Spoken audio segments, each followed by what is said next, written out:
What is going on, everybody? Welcome to the Cosmic Wonder. We have our first full official trailer for the Fantastic Four. And right away, I would love to know what you thought about the trailer in the comments down below. Did you like it? Did you not like it? Did you love it? Did you hate it? Let us know. Now, Kevin Feige, the president of Marvel Studios, told us that this isn't going to be a traditional origin story for the Fantastic Four. Why? Well, because we've heard it before, we've seen it before in other movies. However, it doesn't mean they aren't going to tell us in the movie how they got their powers. They're simply not going to focus a lot of time on how they got their powers. And that's why the trailer starts off with the Ted Gilbert show, and he is stating, well folks, we all know the story. This is basically Marvel Studios telling us, we know the story of the Fantastic Four, we're not going to take the whole entire movie to get into it, because we know it. 4 brave astronauts head up into space, and this is of course our Fantastic Four team: Reed Richards, aka Mr. Fantastic, Sue Storm, the Invisible Woman, Johnny Storm, the Human Torch, and Ben Grimm, the Thing. They all go up into space and come back forever changed. In the comics, they go up to space in an experimental spaceflight that exposes them to cosmic rays, which gives them their superhuman powers. And unlike some superheroes, the Fantastic Four choose to not hide their identities or hide the fact that they have powers. And because of that, they become very, very famous, as you can see they are in this trailer on this world. Now, something very important to note is that this is not the main world, the main universe that the Avengers are in. That main universe, the Sacred Timeline, is Earth 616. This is a different universe. We don't know what it is titled yet, but what we do know is it is a retro-futuristic universe, and this is taking place during the 60s. But just because it's a different universe doesn't mean that the Fantastic Four aren't still famous. They are, and everybody seems to love them. And based off of the footage that we see here in the beginning of this trailer, when they are going up into space the first time in their astronaut suits, everybody really loved them before when they were just a scientific team, but now that they have come back and they have powers and are fighting crime, people love them even more. The kids are even screaming at the Thing to lift a car because he's so strong, he lifts it, the kids go crazy, and as Ted Gilbert is introducing them, he says, "Our city, our planet owe a debt to these intrepid souls, and while we can never repay them, we can certainly celebrate them." And as he says this, just like it was back in the day, people are watching his show to see the Fantastic Four through windows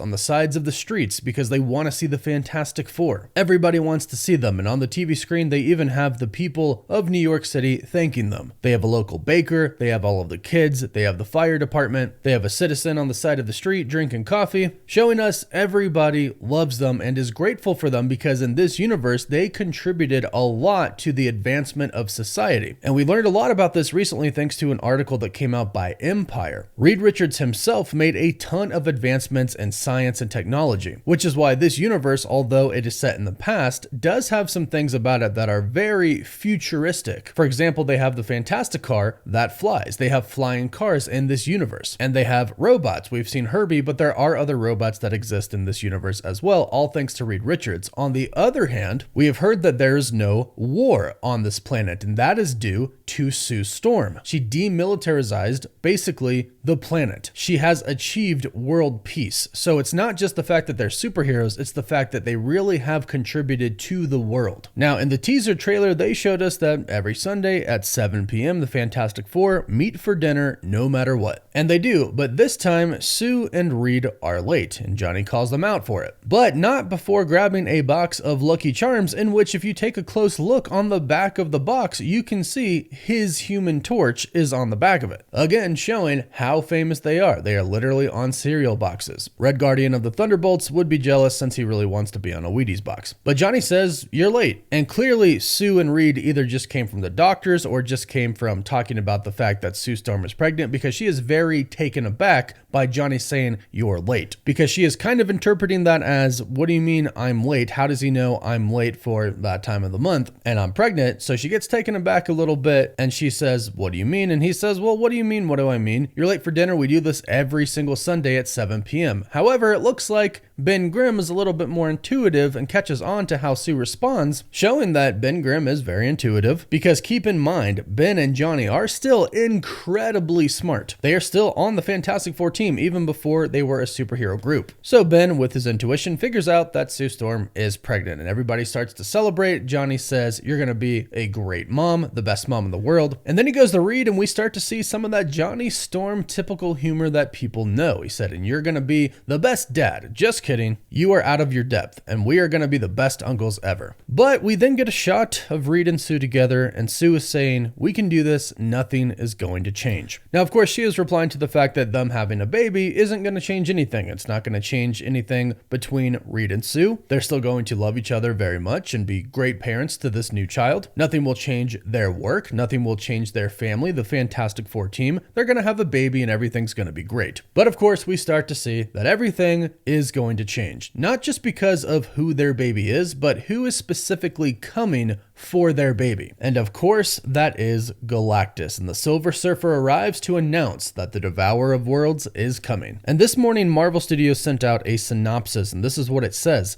Showcasing Marvel's first family, Silver Surfer, Herbie, and the retro, futuristic 1960s vibe of Marvel Studios' The Fantastic Four First Steps, a new trailer, poster, and film, and stills are now available to download and share. Opening in theaters July 25th, Marvel Studios' The Fantastic Four First Steps introduces Reed Richards, Sue Storm, Johnny Storm, and Ben Grimm as they face their most daunting challenge yet. Forced to balance their roles as heroes with the strength of their family bond, they must defend Earth from a ravenous space god called Galactus and his enigmatic herald, Silver Surfer, played by Julia Gardner. And if Galactus' plan to devour the entire planet and everyone on it weren't bad enough, it suddenly gets very personal. Now, right away, the Silver Surfer has not been gender swapped. This is not Norrin Radd in a female version. I'll explain exactly who this is and why this actually makes perfect sense. But first, if you have been following the channel for a while, you know that I love Factor. Factor meals can help you make this your best season yet with nutritious 2-minute meals. If you're like me and you live a pretty busy lifestyle, sometimes prepping and cooking can take time you don't have. Instead, Factor does it for you. And you can choose from 45 weekly menu options. You can pick gourmet meals that fit your goals, from Calorie Smart to Protein Plus, Keto, and more. Summer's on its way, and if you're trying to get that summer bod ready, Factor can help you out, helping you eat clean without having to sacrifice any of the great flavor because they all taste fantastic. And they offer meals from breakfast to on-the-go lunches to premium dinners and even guilt-free snacks and desserts. Factor has saved me so much time in life by not having to take the time each day to have to prep my meal and then cook my meal. Instead, I just go to my fridge, pop in a gourmet meal in the microwave for 2 minutes, and it's good to go. A premium meal ready in 2 minutes. And right now you can get started at factormeals.com/cosmicwonder50 off and use code cosmicwonder50 off to get 50% off plus free shipping on your first box. That's code cosmicwonder50 off at factormeals.com/cosmicwonder50 off for 50% off plus free shipping.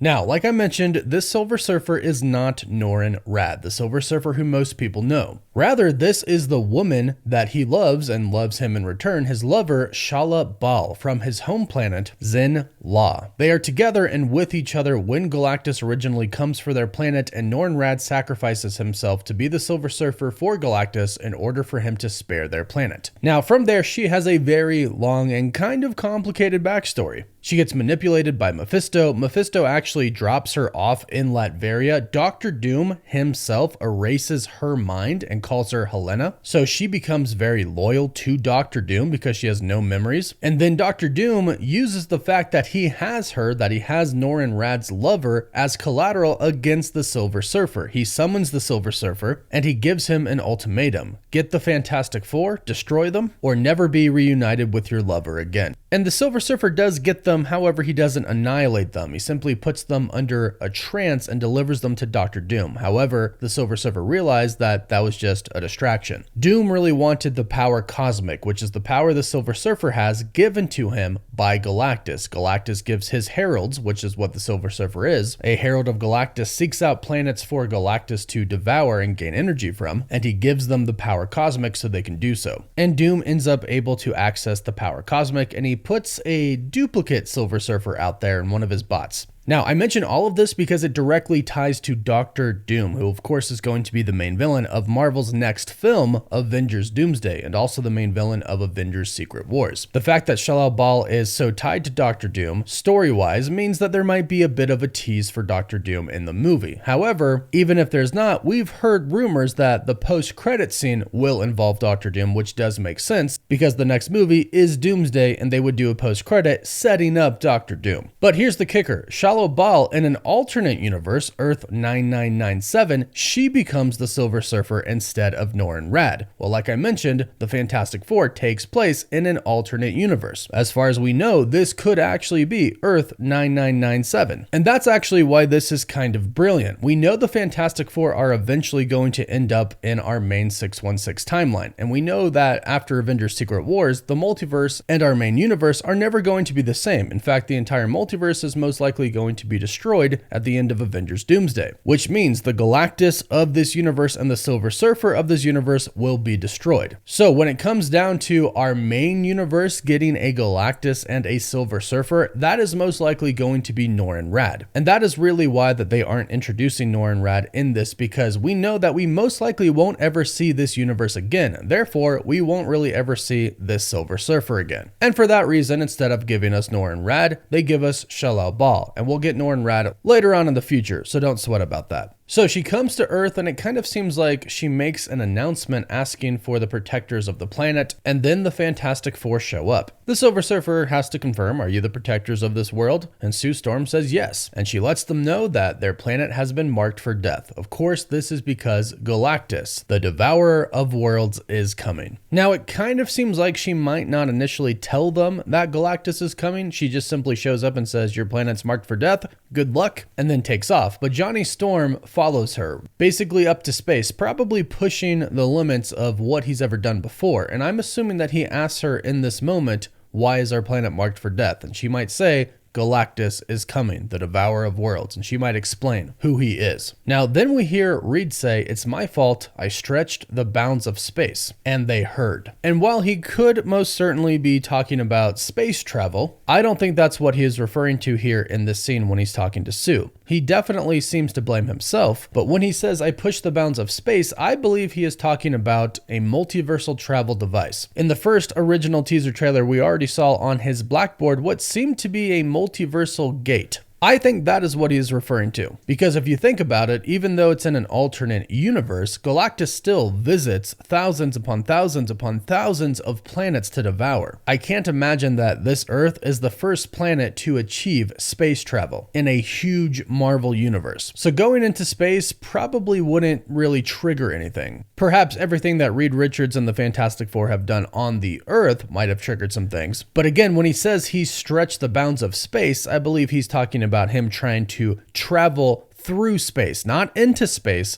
but through space, through the multiverse, with his multiverse travel machine that he's trying to build. And then it gets very personal, as the official synopsis says. But when this all happens, we can see that the people of New York City, and really Earth, look to the Fantastic Four to help them, and they even ask, are we safe? And Reed, never having dealt with anything like this before, he straight up says, I don't know, but they are seemingly going back up into space. This could be to try and confront Galactus, or maybe confront the Silver Surfer. This could be to check out something related to his multiverse travel device. But ultimately we know, because it shows you in this trailer, you just have to look very close, that they are going to fight Galactus in New York City. Reed Richards keeps searching for a solution on his blackboard. He goes through a lot of different equations, but he keeps crossing them out, failing to achieve whatever he's trying to do. Again, this could be related to multiverse travel. It would make sense. If their world's gonna die, they might need to leave. But it seems like whatever they do, it doesn't work. Reed says we don't have enough time, but Sue, leaning over her future baby's crib, or perhaps current baby, he could actually be in that crib and Marvel could have removed him with CGI not to give it away. She says, I'm not giving up, and it's primarily due to the fact that they are going to be, or are, parents now, and they are still the protectors of the world. But Galactus is actually coming for their baby, Franklin Richards. Richards. In the comics, Franklin Richards is one of the most powerful Marvel characters to ever have existed. And his powers, while there are many and his power is virtually unlimited, at one point in time he even resurrects Galactus from the dead, and basically he uses Galactus as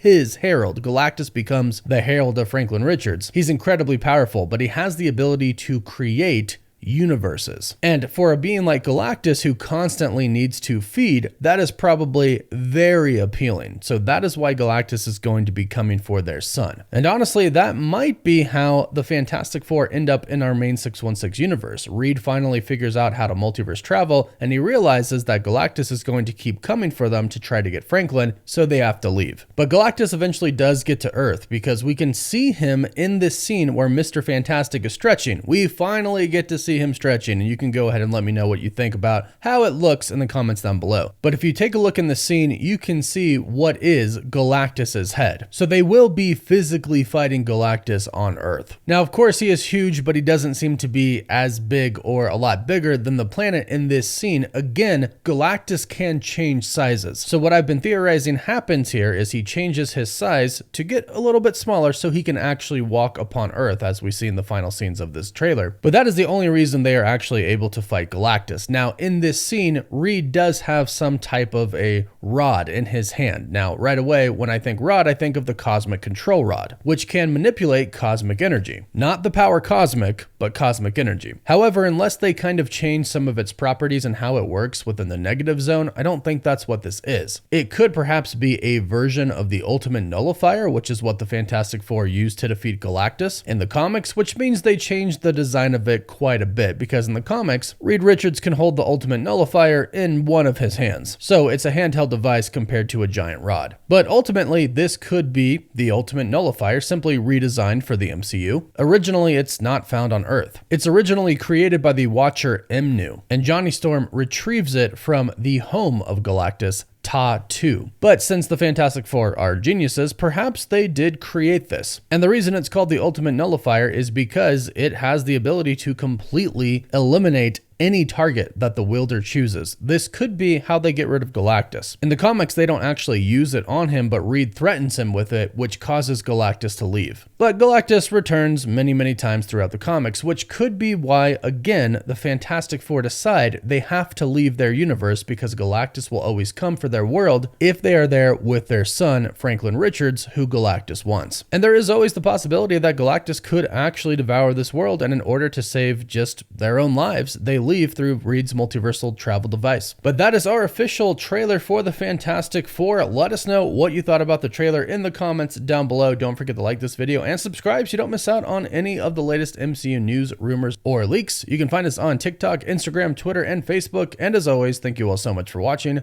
Woof woof.